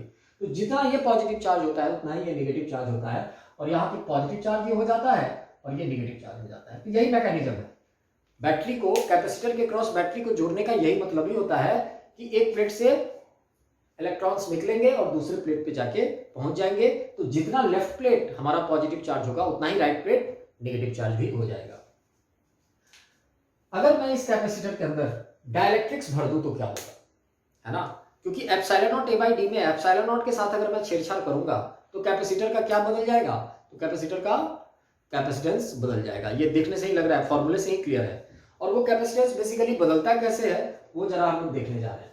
अगर मैं डाइलेक्ट्रिक्स भर दूं तो मान लीजिए ये कैपेसिटर है, प्लेट का एरिया ए है, दोनों के बीच का सेपरेशन डी है, चार्ज हम प्लस क्यू माइनस क्यू तो दे ही देंगे, दोनों का एरिया ए है, सेपरेशन डी है, और यहां पे हम लोगों ने एक डाइलेक्ट्रिक भर दिया। यहां ये पॉजिटिव चार्ज था और ये नेगेटिव चार्ज था। डाइलेक्ट्रिक का डाइलेक्ट्रिक कांस्टेंट कुछ होगा, वो हम लोग देख लेंगे, के मान सकते हैं। अब देखिए होगा क्या, तो ध्यान रखेंगे डाइलेक्ट्रिक्स दो टाइप के होते हैं, थोड़ा सा थ्योरेटिकली मैं बता दूं, आप एनसीईआरटी को पढ़िएगा, polar dielectrics and non polar dielectrics. हम लोग यहाँ पोलर की बात कर रहे हैं। एक्चुअली होता क्या है कि दुनिया के किसी भी मटेरियल को, डाइलेक्ट्रिक को अगर आप एक्सटर्नल इलेक्ट्रिक फील्ड में रखेंगे तो उसमें पोलराइजेशन स्टार्ट हो जाता है, और उसके अंदर जो इंड्यूस्ड फील्ड होता है पोलर डाइलेक्ट्रिक्स के अंदर, वो एक्सटर्नल फील्ड को अपोज करने के सेंस में आना स्टार्ट हो जाता है। जैसे यहाँ आप देख सकते हैं कैसे, जैसे ये पॉजिटिव है, ये नेगेटिव है। अगर मैं यहाँ पे बात करूं, यहाँ पे बात करूं तो कितना फील्ड होगा, तो यहाँ पे sigma by epsilon not field होगा, यहाँ पे कितना फील्ड होगा, तो sigma by epsilon not he field होगा। देखो कैसे, इस पॉजिटिव को देखते ही यहाँ नेगेटिव चार्ज इंड्यूस हो जाएगा। मान लो यहाँ पे प्लस क्यू चार्ज है, तो यहाँ पे हो जाएगा minus of Q into 1 minus 1 by के, चार्ज इंड्यूस वाले फॉर्मूले से minus of Q into 1 minus 1 by के यहाँ पे चार्ज हो जाएगा, और उतना ही पॉजिटिव चार्ज यहाँ पे आ जाएगा। यानी यहाँ पे चार्ज कितना आ जाएगा, तो यहाँ पे आ जाएगा plus of Q into 1 minus 1 by के, है ना? और यहाँ पे कितना चार्ज था हमारा, तो यहाँ पे तो माइनस क्यू चार्ज था ही था। अगर मैं 3 पॉइंट लेता हूं, ए स्मॉल बी, और अंदर में यहाँ कोई स्मॉल सी ले लेता हूं, तो स्मॉल ए और स्मॉल बी पे फील्ड कितना होगा आप देख सकते हो। स्मॉल ए स्मॉल बी का मतलब डाइलेक्ट्रिक के बाहर और कैपेसिटर के अंदर, डाइलेक्ट्रिक के बाहर है वो पॉइंट और कैपेसिटर के अंदर है। अगर पॉइंट ए पे बात करूं कितना फील्ड होगा, तो देखिए पॉइंट ए पे फील्ड इस पॉजिटिव की वजह से अवे, इस नेगेटिव की वजह से उसी की तरफ, और जो डाइलेक्ट्रिक पे दो लेयर पे जो चार्ज आए हैं नेगेटिव और पॉजिटिव, वो दोनों के वजह से ए पे और बी पे अगर आप चेक करेंगे तो फील्ड कैंसिल आउट हो जाएगा। जैसे आप बी पे देखो, बी पे इस पॉजिटिव के कारण अवे और इस नेगेटिव के कारण उसी की तरफ, तो ये कैंसिल हो जाएगा। इससे क्लियर है कि डाइलेक्ट्रिक जो होता है वो अपने बाहर, डाइलेक्ट्रिक जो होता है वो अपने बाहर और कैपेसिटर के अंदर किसी दूसरे पॉइंट पे फील्ड क्रिएट नहीं करता है। इसका मतलब डाइलेक्ट्रिक के बाहर और कैपेसिटर के प्लेट्स के अंदर जो भी फील्ड कंट्रीब्यूट होता है वो केवल कैपेसिटर के प्लेट्स की वजह से होता है ना? कैपेसिटर के प्लेट्स की वजह से कितना होता है, तो सिग्मा बाई एप्सिलॉन नॉट। तो एक कंक्लूजन पे तो हम बड़ी तुरंत निकल सकते हैं कि ए पे और बी पे जो फील्ड होता है वो sigma by 2 epsilon naught plus sigma by 2 epsilon not, जो पहले हुआ करता था, है ना। जो पहले इस सिचुएशन में हुआ करता था सिग्मा बाई एप्सिलॉन नॉट, ये पॉजिटिव और ये नेगेटिव, है ना। Sigma by 2 epsilon not, sigma by 2 epsilon not add हो जाएगा, तो ए और बी पे फील्ड उतना होगा। लेकिन अब बात आती है कि सी पे फील्ड कितना होगा। यहां हम लोग लिख सकते हैं ई एट ए बराबर ई एट बी बराबर सिग्मा बाई एप्सिलॉन नॉट। लेकिन अब बात आती है कि सी पे कितना होगा फील्ड। तो सी पे जब हम लोग फील्ड कैलकुलेट करेंगे तो सी पे फील्ड का कैलकुलेशन भी अब आप कर सकते हैं, उसको पूरे डिटेल में आप बोर्ड के प्रिपरेशन के दौरान देखे होंगे। मैं थोड़ा सा हिंट दे देता हूं कैसे आएगा।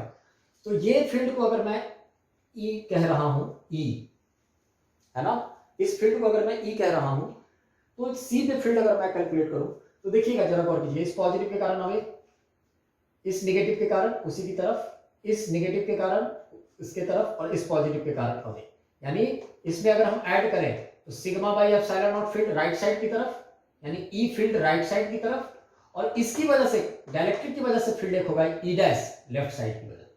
तो ई एट सी की अगर बात करें हम लोग तो ई माइनस ई डैश बोल सकते हैं हम लोग। ई फील्ड जो है वो दोनों प्लेट्स की वजह से है और ई डैश फील्ड जो है वो नेगेटिव और पॉजिटिव चार्जेस जो इंड्यूस्ड हुए हैं डायलेक्ट्रिक पे उसकी वजह से है। अब ई माइनस ई डैश मुझे कैलकुलेट करना है, तो ई माइनस ई डैश कितना हो जाएगा, तो ई हमारा सिग्मा बाई एप्सिलॉन नॉट है और माइनस अब ई डैश निकालना है। ई डैश कैसे निकलेगा, तो ई डैश इस पॉजिटिव चार्ज की वजह से, इस ये जो लेयर पे पॉजिटिव चार्ज आया है उसका सिग्मा कितना है, तो उसका sigma minus of Q into 1 minus 1 by के, यानी अगर ए से डिवाइड कर दूं तो इसका सिग्मा हमारा, यानी इसको मैं लिख सकता हूं सिग्मा इंटू 1 माइनस 1 बाई के एप्सिलॉन नॉट। तो अगर मैं इसे सॉल्व करूं तो ये सिंपल सा बात है, आ जाएगा sigma by epsilon not minus sigma by epsilon not minus minus plus sigma by के एप्सिलॉन नॉट। ये कैंसिल आउट हो जाएगा, यानी सिग्मा बाई के एप्सिलॉन नॉट का मतलब ई बाई के हो जाएगा, यानी ई बाई के अंदर में फील्ड कितना हो जाएगा, ई बाई के। इसलिए कहा जाता है कि डायलेक्ट्रिक्स के, अगर किसी डायलेक्ट्रिक्स को हम प्लेस कर दें फील्ड में, एक्सटर्नल इलेक्ट्रिक फील्ड में जो कि कैपेसिटर का फील्ड है, तो उसके अंदर फील्ड कितना हो जाता है, तो डायलेक्ट्रिक्स के अंदर नेट इलेक्ट्रिक फील्ड हो जाता है ई बाई के, जहां ई क्या है, तो ई विदाउट डायलेक्ट्रिक फील्ड है, या हम ये कह सकते हैं कि डायलेक्ट्रिक के बाहर फील्ड है, क्योंकि डायलेक्ट्रिक के बाहर फील्ड अभी भी उतना ही होता है ए और बी पे जितना बिना डायलेक्ट्रिक के हर पॉइंट पे होता था, है ना। तो ध्यान रखेंगे ये ई बाई के फील्ड आ जाएगा। अब इससे एक चीज क्लियर है, मैं अब ये कह सकता हूं कि इस प्लेट से लेके इस प्लेट तक, पॉजिटिव प्लेट से लेके नेगेटिव प्लेट तक क्या फील्ड कांस्टेंट है, तो जवाब है नहीं, फील्ड कांस्टेंट नहीं है। जैसे कोई कहे कि इलेक्ट्रिक फील्ड वर्सेस, जैसे इधर मैं एक्स एक्सिस ले लूं, इसको x इक्वल टू 0 ले लूं और ये x इक्वल टू d हो जाएगा, तो E versus x graph dielectrics अगर है तो क्या हो जाएगा, तो देखिए इस लेफ्ट प्लेट से लेके डायलेक्ट्रिक तक फील्ड कितना है, तो E है। उसके बाद यहां डायलेक्ट्रिक की दूरी कितनी है, ये t थिकनेस का डायलेक्ट्रिक है, अगर तो कुछ दूरी तक इलेक्ट्रिक फील्ड क्या है, थोड़ा कम हो जाएगा, क्योंकि इलेक्ट्रिक फील्ड E बाई के हो जाएगा और k का वैल्यू 1 से ज्यादा ही होगा, डायलेक्ट्रिक का डायलेक्ट्रिक कांस्टेंट 1 से ज्यादा ही हो जाएगा, तो ये थोड़ा कम हो जाएगा। फिर कितनी दूरी तक, तो ये t डिस्टेंस तक, और फिर इलेक्ट्रिक फील्ड कितना हो जाएगा, तो ये हो जाएगा। तो this is the graph of variation of electric field with x।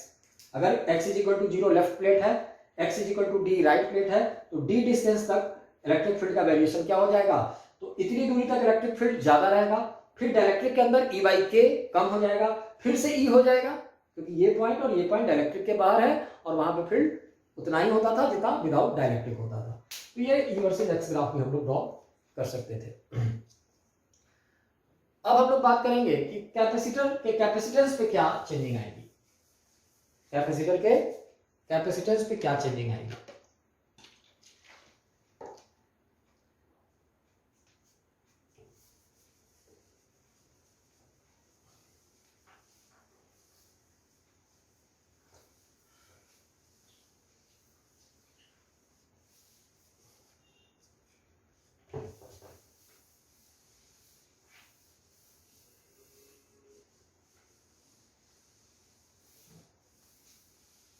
बात अगर कैपेसिटर के कैपेसिटेंस के चेंजिंग की है तो हम क्या करेंगे अब, तो देखिए अगर मान लीजिए इसका पोटेंशियल V1 है और इसका पोटेंशियल V2 है, तो फिर से हम लोग क्या लिखेंगे, तो V1 minus V2 is equal to हम लोग क्या लिखेंगे, तो V1 minus V2 is equal हो जाएगा। जैसे देखो ये T है, मान लीजिए ये डिस्टेंस x है, तो ये कितना हो जाएगा, ये हो जाएगा, ये डिस्टेंस हो जाएगा, ये t था, ये पूरा d था, ये x है, तो ये x, ये t, ये पूरा d, तो ये हो जाएगा d minus T plus x, d minus T plus x. अब अगर मैं लिखूं इलेक्ट्रिक फील्ड इनटू डिस्टेंस, तो सबसे पहले यहां पे इलेक्ट्रिक फील्ड कितना है, यहां पे इलेक्ट्रिक फील्ड E है, वही E मतलब सिग्मा बाई एप्सिलॉन नॉट। यहां पे इलेक्ट्रिक फील्ड कितना है, E बाई k है, फिर से यहां पे इलेक्ट्रिक फील्ड कितना है, E है। तो अब मैं लिख सकता हूं E इंटू एक्स, तो इसे लिख सकता हूं E इंटू एक्स। फिर यहां पे इलेक्ट्रिक फील्ड में कितना लिख सकता हूं, तो यहां पे इलेक्ट्रिक फील्ड में लिखूंगा E बाई के into T plus E by के इंटू टी, प्लस यहां पे इलेक्ट्रिक फील्ड कितना है E, तो E into D minus T plus x, D minus T plus x.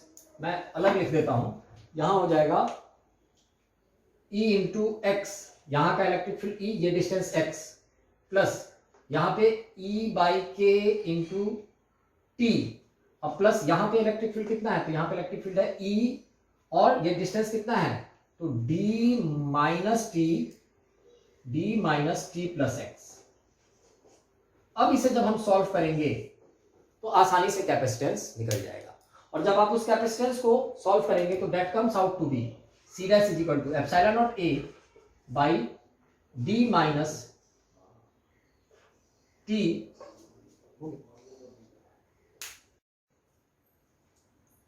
तो हमने देखा epsilon not A by d minus T plus T by के।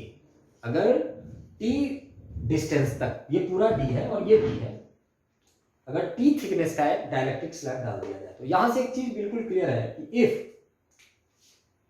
If t is equal to d, है ना, अगर t d के बराबर हो जाए, मतलब पूरा का पूरा प्लेट में ही डाइलेक्ट्रिक में भर दूं, तो कितना हो जाएगा, तो t is equal to d होते ही सी डैश नया कैपेसिटेंस हो जाएगा epsilon not a by d minus d plus d by k, d d cancel, this is epsilon not a और k ऊपर बाई d नीचे, यानी kc हो जाएगा। मतलब अगर कैपेसिटर के पैरेलल प्लेट कैपेसिटर के अंदर डाइलेक्ट्रिक भर दिया जाए पूरे में, तो कैपेसिटेंस जो होगा वो k टाइम बढ़ जाएगा, k टाइम हो जाएगा, है ना, बिकम्स k टाइम।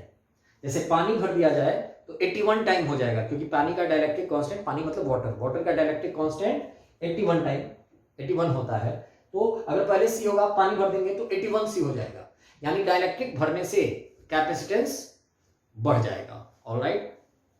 अच्छा, दूसरी चीज कि अगर हम बात करें कि मेटल भर दें, अगर है ना, कंडक्टर रख दे तो क्या होगा, तो कंडक्टर का डाइलेक्ट्रिक कांस्टेंट इन्फिनिटी होता है। तो देखिए अगर k इन्फिनिटी हो जाएगा, अगर पूरे में मेटल भर दिया जाए तो d माइनस डी, t बराबर d हो जाए और k इन्फिनिटी हो जाए। कंडक्टर भरने का मतलब ये होता है कि d बराबर t बराबर d हो जाए और k इन्फिनिटी हो जाए, तो d माइनस डी कैंसिल और d by infinity, capacitance infinite हो जाएगा। ठीक है ना, तो ध्यान रखेंगे ऐसे ऐसे क्वेश्चन, कभी कभी क्वेश्चन ऐसे भी पूछे जा सकते हैं कि बहुत एक कम थिकनेस का एक कंडक्टर भर दिया, है ना, तो क्या होगा, तो देखिए कंडक्टर के अंदर फील्ड जीरो हो जाता है। कंडक्टर के अंदर क्या होगा, क्योंकि ये जो minus of Q into one minus one by के जो आप देख रहे हो, ये प्लस क्यू के बराबर मैग्नीट्यूड का नहीं है, क्योंकि के इन्फिनिटी नहीं है। लेकिन आप यहाँ के इन्फिनिटी लोगे ना, तो ये प्लस ये माइनस, ये प्लस ये माइनस, मैग्नीट्यूड में चारों बराबर हो जाएंगे, और चारों बराबर होने की वजह से ई और ई डैश बराबर हो जाएंगे, और ई राइट साइड में था, ई डैश लेफ्ट साइड में था, कैंसिल आउट हो जाएगा, यानी कंडक्टर के अंदर फील्ड जीरो हो जाता है ना। तो कंडक्टर भर देते हैं तो फील्ड अंदर में जीरो हो जाएगा, है ना, ध्यान रखेंगे। तो डाइलेक्ट्रिक्स का क्या मतलब हुआ आपने देख लिया, डाइलेक्ट्रिक भरने से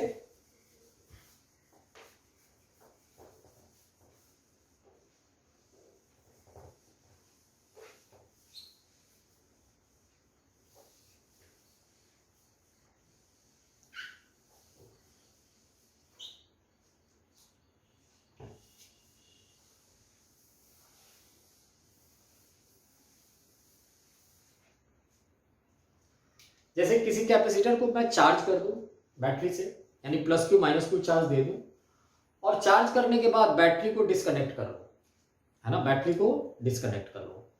जैसे एक इलस्ट्रेशन से क्लियर होगा,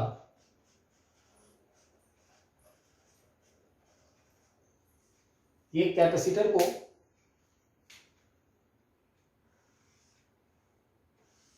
ये पॉजिटिव ये नेगेटिव मतलब मैंने कर दिया, कैसे किया, तो बैटरी जोड़ के कर दिया। दोनों के बीच का सेपरेशन डी है, एरिया ए है मान लो, तो कैपेसिटेंस सी कितना हो जाएगा, epsilon not a by D. अभी जो मैं डिस्कस कर रहा हूं इस पे बहुत से सारे क्वेश्चंस पूछे जा सकते हैं घुमा के, है ना। Epsilon not a by D, capacitor को मैंने चार्ज कर दिया, वी वोल्ट की बैटरी से चार्ज कर दिया, यानी Q बराबर CV भी यहां लिख सकते हैं हम लोग। अगर कोई पूछेगा कितना Q आएगा, तो जितना बैटरी का पोटेंशियल डिफरेंस है, या EMF अभी तत्काल बोल सकते हैं इंटरनल रेसिस्टेंस को ना माने तो ये V हो जाएगा, Q बराबर CV हम लोग लिख सकते हैं। अब देखिए epsilon not a by D इसका कैपेसिटेंस है। हमने क्या किया कि बैटरी से इसको चार्ज तो कर दिया, कैपेसिटेंस इसका दिया हुआ है, तो चार्ज कितना आ जाएगा वो हम निकाल लेंगे। लेकिन अब हमने क्या किया कि बैटरी को डिस्कनेक्ट कर दिया। Battery is disconnected, battery is disconnected. Battery को डिस्कनेक्ट करने के बाद क्या कर रहे हैं हम लोग, battery is disconnected and a dielectric is inserted, dielectric is inserted. Then what will happen, what will happen को मैं डिस्कस कर देता हूं, इससे रिलेटेड क्वेश्चंस मैं वर्बली बोल दूंगा, आप करना। देखिए जैसे ही आप बैटरी को डिस्कनेक्ट करेंगे, तो बैटरी डिस्कनेक्ट करने का मतलब आपने चार्ज करके बैटरी हटा दी, बैटरी से चार्ज तो कर लिया और आपने बैटरी हटा दी, मतलब चार्ज को ऐसे ही छोड़ दिया, है ना। साफ भाषा में अगर हम समझे तो बैटरी से हमने चार्जिंग कर दी, बैटरी को ऐसे लगाया था आपने, इधर पॉजिटिव था इधर नेगेटिव था, इधर से इलेक्ट्रॉन को निकाला इधर पहुंचा दिया, बैटरी को हटा दिया, यानी यहाँ पॉजिटिव चार्ज यहाँ नेगेटिव चार्ज आ गया। अब क्या है, क्या होगा, यानी अब चार्ज के साथ आप खिलवाड़ नहीं कर सकते, यानी जितना चार्ज अभी आ चुका है उतना ही रहेगा। अब हम एक डाइलेक्ट्रिक इंसर्ट कर रहे हैं, यानी यहां पूरा मैंने डाइलेक्ट्रिक भर दिया। डाइलेक्ट्रिक इंसर्ट करने, जब कभी भी क्वेश्चन में ये मेंशन रहे कि ए डाइलेक्ट्रिक इज इंसर्टेड, तो समझना डाइलेक्ट्रिक की थिकनेस प्लेट्स के सेपरेशन के बीच है, मतलब आप कम या ज्यादा, मतलब पूरा डाइलेक्ट्रिक भर दिया। अदरवाइज थिकनेस के साथ अगर मेंशन होगा तो वो देगा कि कितना थिकनेस है, अगर इन दोनों के बीच की दूरी d है तो डाइलेक्ट्रिक का थिकनेस d/3 है, अगर ऐसा कुछ होगा तो मेंशन करेगा। सिंपल अगर क्वेश्चन में लिखा रहे कि ये dielectric is inserted inside the plates of the capacitor, तो आपको ये मानना है कि डाइलेक्ट्रिक का जो थिकनेस है वो कैपेसिटर के प्लेट्स के डिस्टेंस के बराबर है। अब अगर डाइलेक्ट्रिक इंसर्ट करेंगे तो क्या क्या होगा, तो सबसे पहले कैपेसिटेंस क्या हो जाएगा, what will happen, what will happen पे मैं काम कर रहा हूं कि अब क्या क्या होगा। तो सबसे पहले चार्ज बदलेगा, तो Q नॉट चेंज, चार्ज नहीं बदलेगा, चार्ज क्यों नहीं बदलेगा, क्योंकि एक बार जो चार्जिंग आपने कर दी, बैटरी डिस्कनेक्ट कर दिया, वो चार्ज रहेगा, चार्ज उड़ के तो बाहर नहीं चला जाएगा ना, ध्यान रखेंगे। Q नॉट चेंज, चार्ज नहीं बदलेगा। कैपेसिटेंस की बात की है C डैश, तो कैपेसिटेंस बदलेगा, कैपेसिटेंस बदल जाएगा, क्योंकि कैपेसिटेंस को किससे मतलब है, epsilon not a by D, तो तब था पहले था, अब क्या हो जाएगा, तो डाइलेक्ट्रिक भर दिया आपने, तो डाइलेक्ट्रिक भरने की वजह से K टाइम C हो जाएगा, K टाइम C हो जाएगा, है ना, C dash K time C हो जाएगा। फिर आपसे पूछा जाए कि पोटेंशियल डिफरेंस चेंज होगा, तो पहले पोटेंशियल डिफरेंस कितना होता था, Q बाई C, अब पोटेंशियल डिफरेंस क्या हो जाएगा, Q बाई C डैश, यानी V चेंज होगा, V कितना हो जाएगा, V डैश कितना हो जाएगा, V डैश हो जाएगा Q by C dash, that is Q by KC। पहले जब डाइलेक्ट्रिक नहीं था तो पोटेंशियल डिफरेंस कितना होता था, Q बाई C, अब कितना हो जाएगा, Q बाई KC, यानी V बाई K हो जाएगा, यानी बिना डाइलेक्ट्रिक का जितना पोटेंशियल डिफरेंस होता था उसका बाई K टाइम हो जाएगा अब डाइलेक्ट्रिक भरने के बाद, तो पोटेंशियल बदल जाएगा। उसी तरीके से फील्ड की बात की जाए, इनसाइड फील्ड की बात की जाए, तो वो तो दिख ही रहा है कि बदल जाएगा, पहले E होता था अब E बाई K हो जाएगा, क्योंकि पूरे में डाइलेक्ट्रिक भरा हुआ है।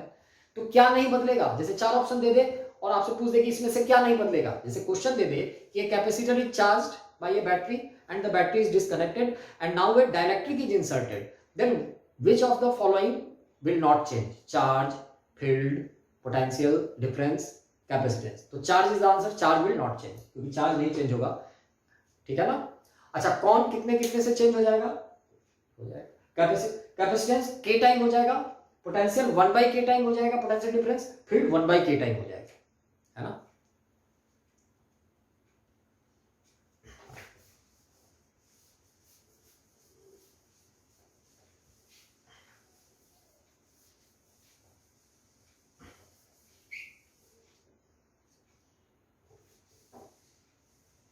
हम लोग एनर्जी कैसे कैलकुलेट करते हैं, है ना, energy of a capacitor, energy of a capacitor, है ना। एनर्जी कैसे कैलकुलेट करते हैं, तो जरा देखिए, एनर्जी को अगर कैलकुलेट करने की बात आएगी तो कैसे करेंगे। ये कैपेसिटर है, ये पॉजिटिव प्लेट है, ये नेगेटिव प्लेट है, हमने बैटरी जोड़ दी, 20 वोल्ट की बैटरी जोड़ी। बैटरी जोड़ते ही क्या होगा, इलेक्ट्रॉन यहां से निकलना शुरू, और वही इलेक्ट्रॉन को बैटरी वर्क डन करके यहां भेजना शुरू कर देगा। तो मान लीजिए किसी इंस्टेंट पे ये 20 वोल्ट की बैटरी है, इसका कैपेसिटेंस C है, एट सम इंस्टेंट मान लो यहाँ पे प्लस क्यू चार्ज है। ध्यान रखना ये plus Q charge final charge नहीं है, एट सम इंस्टेंट बोल रहा हूं, क्योंकि ये इलेक्ट्रॉन निरंतर निकालता। देखो होता क्या है पता है, मैकेनिज्म को समझो। मैकेनिज्म ये होता है कि बैटरी जैसे ही हम 20 वोल्ट की बैटरी लगाएंगे, यहां से इलेक्ट्रॉन को निकालना शुरू, यानी ये पॉजिटिव प्लेट बनना शुरू और ये नेगेटिव प्लेट बनना शुरू, और ये तब तक ये चलता है, ये प्रोसेस तब तक चलता है जब तक कैपेसिटर के प्लेट्स का पोटेंशियल डिफरेंस और बैटरी का पोटेंशियल डिफरेंस दोनों बराबर ना हो जाए। बैटरी कितने वोल्ट की है वो, और इन दोनों प्लेट्स के बीच का पोटेंशियल डिफरेंस जैसे ही बराबर हो जाता है, चार्जिंग रुक जाती है और हम कहते हैं कि कैपेसिटर हमारा फुल्ली चार्ज हो गया। इसीलिए जब 20 वोल्ट की बैटरी से किसी कैपेसिटर को हम लोग चार्ज कर देते हैं, तो फुल चार्ज हो जाने के बाद यहां पे जैसे मैं फुल चार्ज को अगर कैपिटल क्यू बोलता हूं, ये कैपिटल क्यू CV के बराबर होगा, C कैपेसिटेंस और V बैटरी वाला पोटेंशियल। तो Q is equal to CV plus Q charge, और यहाँ पे किसी इंस्टेंट पे, अच्छा कैपेसिटर का चार्ज, कोई कहता है कैपेसिटर पे नेट चार्ज, तो नेट चार्ज तो जीरो होता है, इधर प्लस इधर माइनस। लेकिन अगर कैपेसिटर के चार्ज की बात की जाए तो पॉजिटिव प्लेट के चार्ज को कैपेसिटर का चार्ज कहा जाता है। तो किसी इंस्टेंट पे अगर यहाँ प्लस क्यू चार्ज है ना, तो वर्क डन क्या हो जाएगा, क्यू dV, है ना, क्यू dV अगर, या V dQ अगर हम लोग यहाँ लिखें, है ना, V dQ, तो V इस समय पोटेंशियल डिफरेंस कितना हो जाएगा यहाँ दोनों प्लेट्स के बीच का, इस समय पोटेंशियल डिफरेंस हो जाएगा QIC।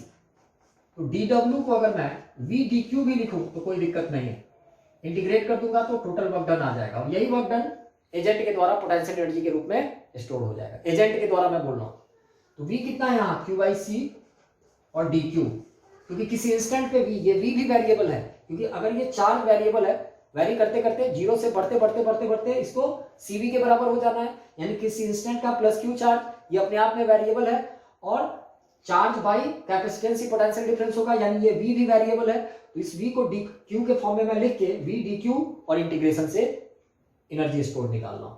सो इंटीग्रेट कर दूंगा तो ये क्या आ जाएगा, 1/c Q²/2, और Q की लिमिट कहां से कहां तक जाएगी, तो पहले चार्ज कितना था, 0, पहले तो कोई चार्ज नहीं था, और बाद में चार्ज कितना हो गया, Q, तो 0 से Q, so it will B Q²/2c, और इसी को हम लोग potential energy stored in capacitor कहेंगे, Q²/2c। अगर मैं ये Q फाइनल चार्ज को CV रख दूं, it is CA²V²/2c, CC cancel, half CV²। तो ध्यान रखेंगे half CV² is the energy stored in the capacitor. कब, अगर किसी अनचार्ज कैपेसिटर को V वोल्ट तक चार्ज कर देते हैं V वोल्ट की बैटरी से, तो potential energy stored in the capacitor is half CV²। और अगर इस पूरे वॉल्यूम में ये दोनों प्लेट्स का एरिया A है अगर, है ना, दोनों के बीच का सेपरेशन D है, तो हम तो जानते हैं C जो है वो ε0 A/D है। तो यहां पे एक और टर्म हम लोग डिफाइन करते हैं, एनर्जी डेंसिटी। एनर्जी डेंसिटी, और एनर्जी डेंसिटी जो होता है वो हो जाता है एनर्जी पर यूनिट वॉल्यूम। तो एनर्जी तो हाफ CV² है, और वॉल्यूम हम लोग क्या लिखेंगे, तो एनर्जी डेंसिटी U बराबर U/V, that is half C कितना होगा, ε0 A/D, और V को क्या लिख सकते हैं, E into D, electric field into D, तो इसे V² को हम लोग लिख सकते हैं E²/D²। और भाई वॉल्यूम को क्या लिख सकते हैं, तो वॉल्यूम हो जाएगा एरिया इंटू सेपरेशन, कैपेसिटर जितना वॉल्यूम में फील्ड को क्रिएट किए हुए है, तो A into D, A cancel, है ना, D से ये D² cancel, it becomes half ε0 E²। इसी को हम लोग स्मॉल u कहते हैं, and half ε0 E² is energy density. Alright,